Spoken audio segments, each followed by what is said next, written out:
The morning burned so August hot. The marsh's moist breath hung the oaks and pines with fog. The palmetto's patches stood unusually quiet except for the low, slow flap of the heron's wings lifting from the lagoon.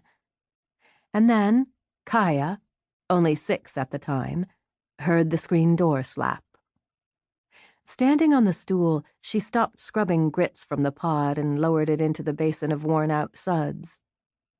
No sounds now but her own breathing. Who had left the shack? Not Ma. She never let the door slam. But when Kaya ran to the porch, she saw her mother in a long brown skirt, kick pleats nipping at her ankles, as she walked down the sandy lane in high heels. The stubby-nosed shoes were fake alligator skin, her only going-out pair. Kaya wanted to holler out, but knew not to rouse Pa, so opened the door and stood on the brick-and-board steps. From there she saw the blue train case Ma carried. Usually, with the confidence of a pup, Kaya knew her mother would return with meat wrapped in greasy brown paper or with a chicken, head dangling down. But she never wore the gator heels. Never took a case. Ma always looked back where the footlane met the road, one arm held high, white palm waving as she turned onto the track, which wove through bog forests, cattail lagoons, and maybe, if the tide obliged, eventually into town. But today she walked on, unsteady in the ruts. Her tall figure emerged now and then through the holes of the forest until only swatches of white scarf flashed between the leaves. Kaya sprinted to the spot she knew would bear the road. Surely Ma would wave from there. But she arrived only in time to glimpse the blue case, the color so wrong for the woods, as it disappeared. A heaviness, thick as black cotton mud, pushed her chest as she returned to the steps to wait.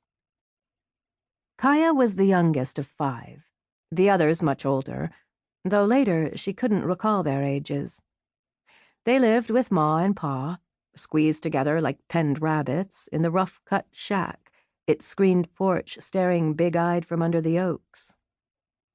Jody, the brother closest to Pa, but still 7 years older, stepped from the house and stood behind her. He had her same dark eyes and black hair, had taught her bird songs, star names, how to steer the boat through sawgrass. "Ma'll be back," he said. "I don't know. She's wearing her gator shoes." "Ma don't leave her kids. It ain't in 'em." "You told me that fox left her babies." "Yeah, but that vixen got her leg all tore up. She'd have starved to death if she'd have tried to feed herself and her kits. She was better off to leave 'em, heal herself up, then welt more when she could raise 'em good. Ma ain't starving. She'll be back." Jody wasn't nearly as sure as he sounded, but said it for Kaya. Her throat tight, she whispered, "But Ma's carrying that blue case like she's going somewheres big." The shack sat back from the palmettos, which sprawled across sand flats to a necklace of green lagoons, and in the distance, all the marsh beyond.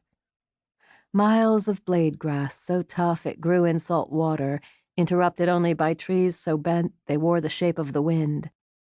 Oak forests bunched around the other sides of the shack and sheltered the closest lagoon, its surface so rich in life it churned.